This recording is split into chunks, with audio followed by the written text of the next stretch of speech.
a crowded Roman bathhouse, steam rising from heated marble pools. Marcus Aurelius sits quietly in the corner, observing. A young nobleman approaches a beautiful woman with clumsy advances, his desperation palpable in the humid air. She recoils. The emperor watches, understanding something the young man doesn't. Every gesture we make around women reveals who we truly are inside. The ancient Stoics understood this truth 24 centuries ago. They saw patterns in human behavior that still play out today in coffee shops, dating apps, and workplace interactions. They identified specific behaviors that destroy connection before it even begins. Not pickup tricks or manipulation tactics, but timeless principles that transform how you show up in the world. If you're ready to understand what Marcus Aurelius, Seneca, and Epictetus knew about human connection, and hit subscribe, let's explore the behaviors that push women away and why ancient philosophy holds the key to genuine attraction. Never abandon your center. Imagine standing in the Colosseum, 50,000 voices screaming around you. The noise is deafening, the pressure immense.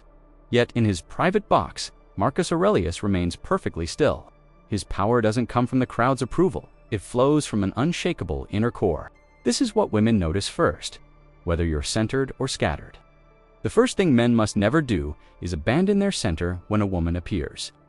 Picture that moment when she walks into the room. Your heart rate spikes. Your carefully planned conversation evaporates.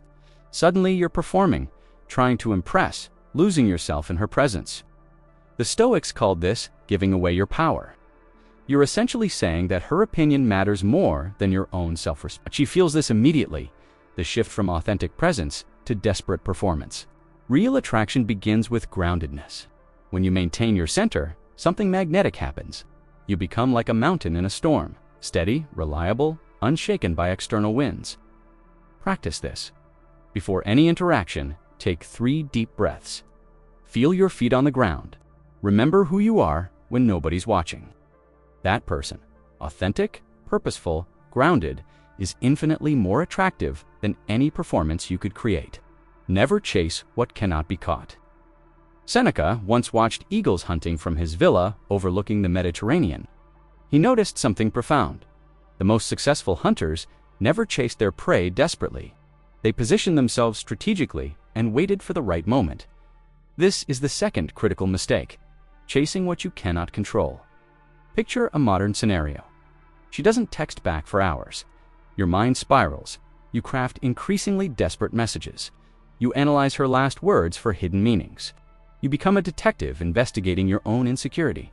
The Stoics would see this as slavery to external events. You've made your emotional state dependent on someone else's actions. Your peace becomes her responsibility. This energy repels connection because it signals that you cannot manage your own inner world. Here's what you can control: your character, your words, your daily actions toward becoming someone worthy of genuine love. Here's what you cannot: her response time, her feelings, her past experiences that shape how she sees relationships. Focus your energy like a laser beam on what's actually within your power. Build a life so fulfilling that her presence enhances it rather than completes it. This shift transforms you from a needy pursuer into an attractive force of nature. Never become possessive property. Marcus Aurelius ruled the known world. Yet he understood that true power meant never trying to own what was meant to remain free. In his private moments, he wrote, "Remember that everything is on loan from fortune." The third deadly mistake is treating women like possessions to be owned, rather than individuals to be honored. Imagine a beautiful garden. A possessive person tries to fence it, control who visits, dictate how it grows. But gardens thrive in freedom, with proper space, light, and room to flourish naturally. Possessiveness reveals deep insecurity disguised as strength. When you try to control her friendships, her choices, her natural growth as a person, you're essentially admitting that you don't believe you're worthy of being chosen freely. The Stoic alternative is radical trust. Not naive trust that ignores red flags, but confident trust that you're valuable enough to be chosen without coercion. When you give someone complete freedom and they still choose you, that's when you know the connection is real. Practice letting go daily. When she makes plans that don't include you, celebrate her independence. When she grows in ways that challenge you, see it as an opportunity for your own growth. This freedom creates space for genuine love to flourish. Never react from emotional chaos. Epictetus spent years as a slave, learning to master his inner world when he had no control over his outer circumstances. This taught him the most valuable lesson. Between stimulus and response lies choice. The fourth mistake is becoming emotionally reactive to her words and actions. Picture this scene. She mentions an ex-boyfriend in casual conversation. Instantly, your stomach knots. Jealousy floods your system. You either explode with questions or withdraw into cold silence. Either response hands her the keys to your emotional state.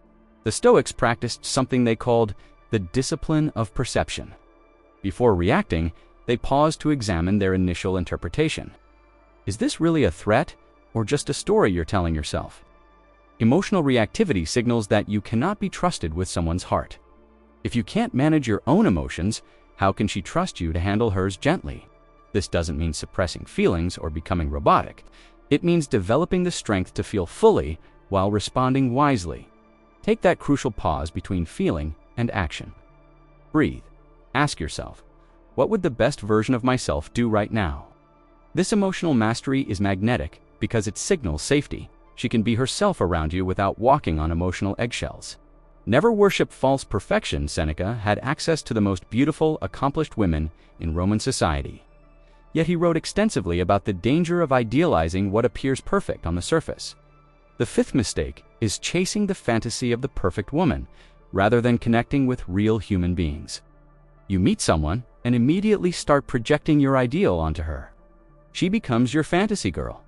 Perfect, flawless, exactly what you've always wanted. But you're not falling in love with her.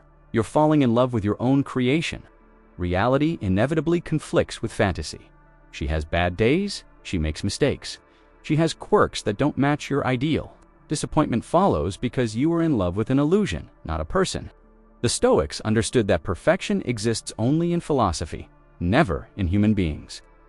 Real love begins with radical acceptance of what is, including flaws, contradictions, and growth edges.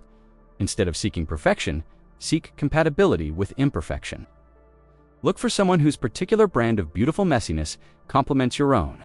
This creates space for authentic connection rather than the exhausting performance of trying to match impossible standards. Never build relationships on lies. Marcus Aurelius faced constant pressure to tell people what they wanted to hear rather than what they needed to know. Yet he understood that every small dishonesty erodes the foundation of genuine connection. The sixth mistake is any form of dishonesty. From obvious lies to subtle self-deception.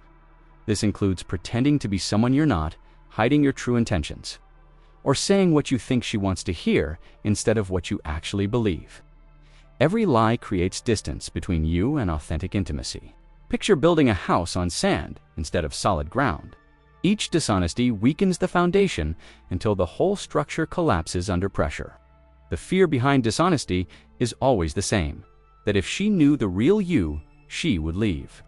But the Stoics would ask, would you rather be rejected for who you are or accepted for who you're pretending to be? Radical honesty requires courage.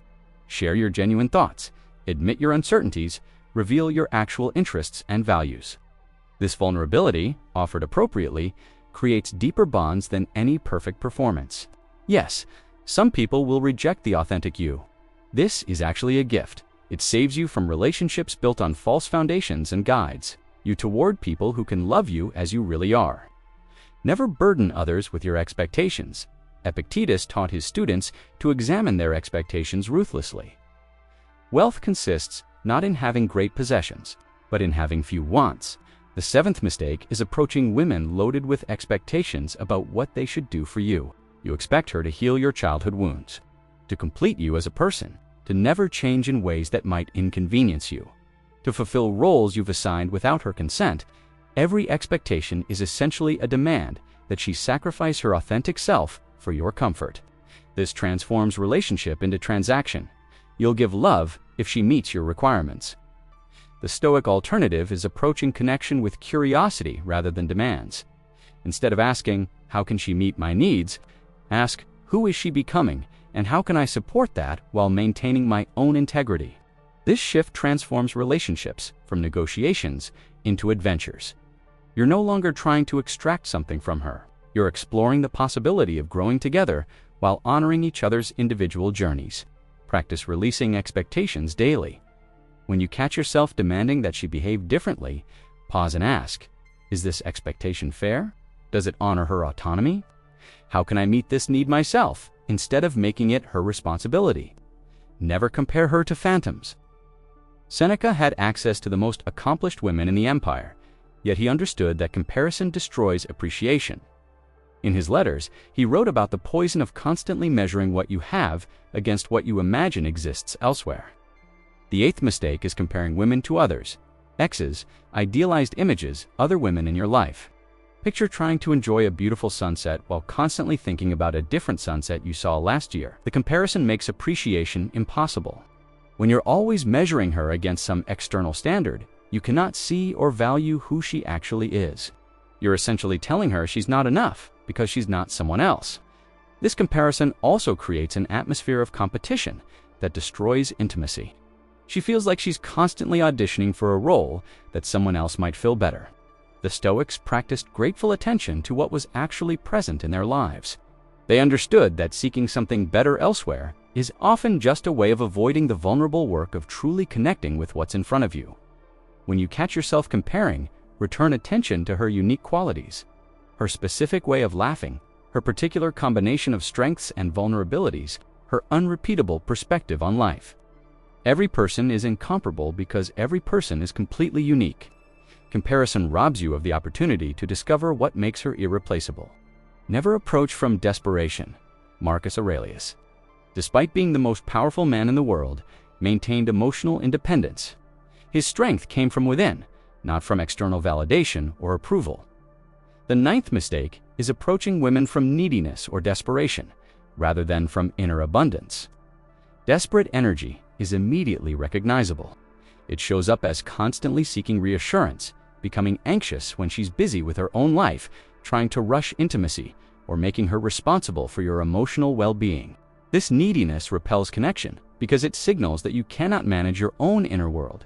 If you can't handle your own emotions, how can she trust you with hers? The Stoic alternative is approaching relationships from genuine abundance. This doesn't mean pretending not to care, but rather being so grounded in your own worth that you can appreciate her without needing her to complete you. This inner strength is magnetic because it signals safety. You're not going to become a burden on her emotional resources. You can give from overflow rather than take from emptiness. Build a life so fulfilling that relationship enhances it rather than defines it. Cultivate friendships, pursue meaningful work, develop your character and capabilities. When you show up complete rather than empty, everything changes. Never use love as a weapon. Epictetus understood that emotional manipulation is always a form of violence, even when disguised as caring. He taught that using someone's feelings against them reveals the deepest character flaws. The 10th mistake is using emotional withdrawal as punishment or manipulation. This happens when you're hurt or angry and respond by becoming cold, distant, or silent as a way to make her feel the consequences of displeasing you. You're essentially withholding love to control behavior. The Stoics would see this as profound weakness disguised as strength. You're saying that your care is conditional on her meeting your expectations, which transforms love into a weapon of control. Instead of withdrawal, practice direct communication. If something bothers you, speak about it honestly. If you need time to process emotions, say so clearly rather than disappearing mysteriously. This doesn't mean being available every moment or having no boundaries. It means your presence and absence are guided by wisdom and integrity, not by attempts to punish or manipulate. Real strength maintains consistency of character, even during difficulty. Your love becomes a safe harbor, not a storm that changes based on her behavior. Never let jealousy consume your judgment. Marcus Aurelius wrote extensively about the futility of trying to control other people's actions. He understood that jealousy is fear wearing the mask of love. The 11th mistake is allowing jealousy to poison your interactions and perceptions. Jealousy masquerades as caring, but it's actually the opposite of love. Love wants the beloved to flourish and be happy. Jealousy wants the beloved to be constrained and controlled for your emotional comfort. When jealousy arises, pause and examine what's really happening underneath. Usually, it reveals insecurity about your own worth, rather than any real threat to the relationship. The Stoics practiced examining their initial reactions before acting on them. Is this jealousy based on actual evidence or on stories you're telling yourself? Instead of letting jealousy drive controlling behavior, use these moments for self-examination. What does this feeling teach you about areas where you need to grow? How can you address your insecurity directly rather than trying to control external circumstances? This doesn't mean being naive about real relationship threats. It means addressing concerns through honest conversation rather than through suspicion and surveillance. Trust that if someone wants to betray your relationship, controlling them won't prevent it. And if they don't want to betray it, controlling them is unnecessary. Never make her pay for others' sins. Seneca understood that carrying resentment from past experiences poisons present opportunities. In his later writings, he emphasized the importance of approaching each relationship freshly.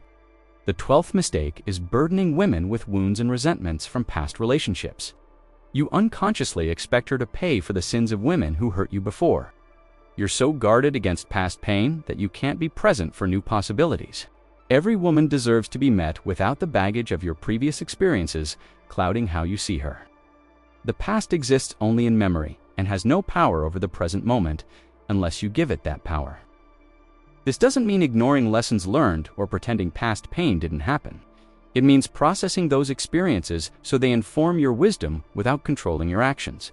When you catch yourself treating her as if she's going to hurt you the way someone else did, pause and return to what's actually happening right now. Give her the gift of being seen for who she is rather than filtered through historical fears. Healing your past becomes a gift to everyone you'll meet in the future. Do the inner work so you can show up clean for genuine connection. Never try to fix what isn't broken. Epictetus taught that we must focus on what's within our control and release what is not. He observed that trying to change other people is not only futile, but deeply disrespectful. The 13th mistake is approaching women as projects to be fixed or improved, rather than people to be appreciated.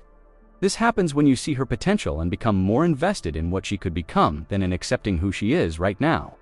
You start giving unsolicited advice, trying to manage her choices, or subtly pressuring her to change. This fixing mentality implies that she's somehow broken or inadequate in her current state. It sets up an unhealthy dynamic where you become the rescuer and she becomes the victim, preventing both of you from relating as equals. The Stoics understood that every person is responsible for their own growth and healing. You can support and encourage, but you cannot and should not try to manage another person's life journey. Instead of trying to fix her, focus on becoming the kind of person who naturally inspires others to grow. Lead by example rather than by advice or pressure. Trust that she has her own wisdom and strength, even if they're currently hidden or underdeveloped. Your job is to appreciate who she is now while supporting her natural evolution, not to force her into your vision of who she should become. Never pressure the natural flow. Marcus Aurelius understood that forcing natural processes usually destroys them. In his Meditations, he wrote about the importance of patience with the natural timing of all things. The 14th mistake is pressuring relationships to develop according to your preferred timeline.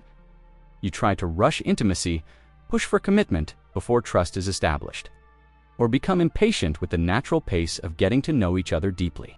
Every relationship has its own organic rhythm that cannot be forced without damage. Some women need more time to feel safe enough for vulnerability. Some need to see consistency over months before they can trust.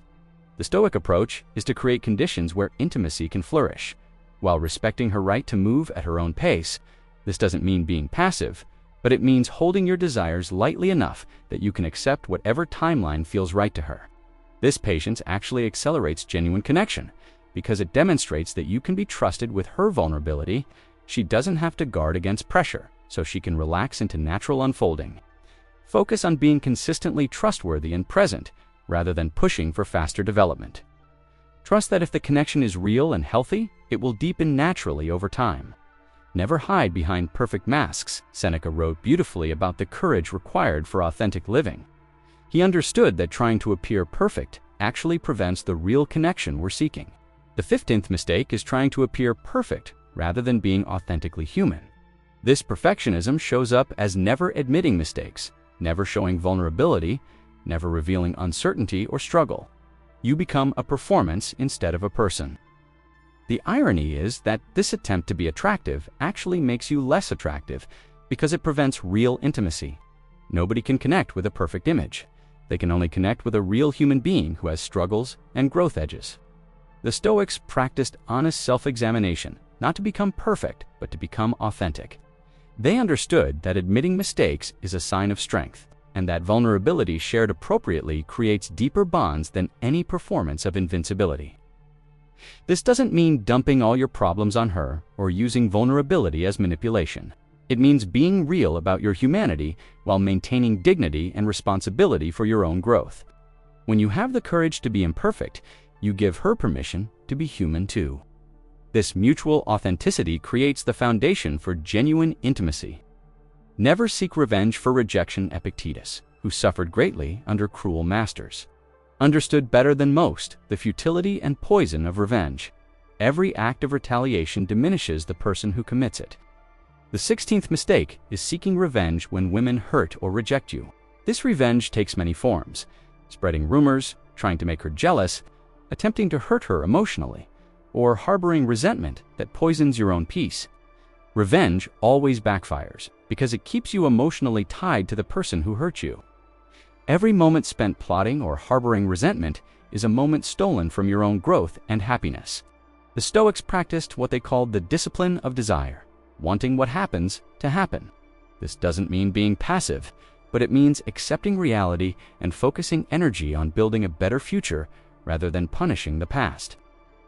When someone hurts you, the best response is living well and becoming the kind of person who attracts healthy, loving relationships.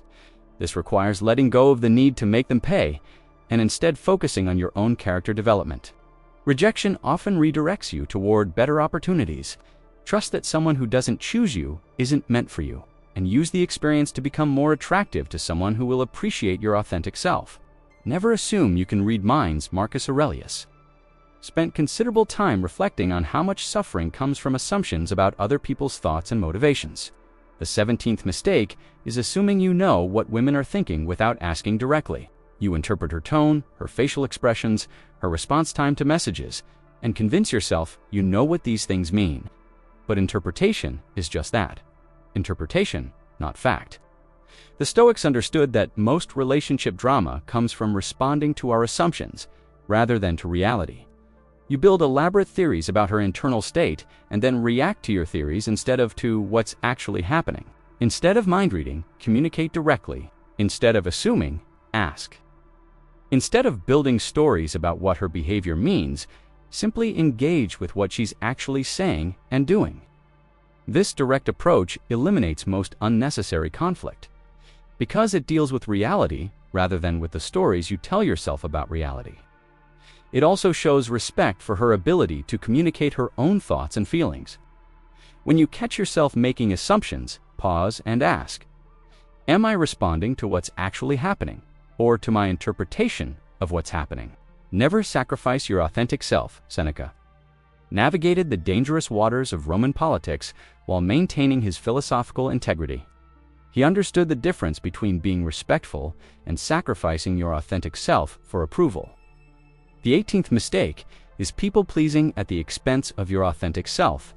This shows up as agreeing with everything she says, pretending to enjoy things you don't enjoy, or suppressing your own opinions to avoid conflict. You become a chameleon, changing colors to match what you think she wants. This behavior is actually selfish because it prioritizes your immediate comfort over long-term authenticity. You're lying about who you are, which makes genuine intimacy impossible. Women are attracted to authentic individuals who have their own thoughts, preferences, and boundaries. When you constantly mold yourself to fit what you think she wants, you become less attractive because you become less real. This doesn't mean being disagreeable or inflexible, but it means having the courage to be yourself and express your genuine thoughts respectfully. The right person will appreciate your authentic self. The wrong person's approval isn't worth the price of abandoning who you really are. Never make her responsible for your worth. Marcus Aurelius, despite having the approval of literally everyone in his empire, understood that external validation is an unreliable foundation for self-worth. The 19th mistake is making women responsible for your self-esteem and sense of value. This happens when her opinion becomes more important than your own. when her mood determines your mood, when her presence or absence affects your fundamental sense of being okay. The Stoics taught that your worth comes from your character and virtues, not from other people's opinions. When you depend on external validation, you become weak and manipulable because your emotional state is controlled by forces outside yourself. This doesn't mean not caring about her opinion or being indifferent to her feelings.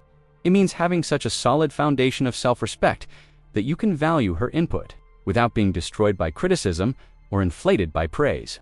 This internal stability is deeply attractive because it signals that you won't become a burden on her emotional resources. You can give from abundance rather than take from neediness. Build your self-worth through daily actions that align with your values. Develop skills, contribute to others, maintain your integrity. Make your sense of worth so solid that external approval enhances rather than determines it. Never rush the sacred timing. Epictetus taught extensively about accepting the natural timing of events rather than trying to force outcomes according to our preferred schedule. The 20th and final mistake is trying to rush the sacred timing of deep connection. Real intimacy, emotional, physical, spiritual, cannot be hurried without damage. It unfolds naturally when both people feel safe, respected, and free to choose their level of participation. Some connections develop quickly. Others require months or years to reach their full potential. Trying to accelerate what wants to develop slowly usually destroys the very thing you're trying to create. The Stoic approach is to focus on being consistently worthy of the connection you desire, while allowing natural timing to unfold. Plant seeds through your character and actions, then trust the process of growth. This patience requires profound trust in yourself, in her, and in the natural intelligence that governs all meaningful relationships. When you stop forcing outcomes and start creating conditions for love to flourish, everything changes.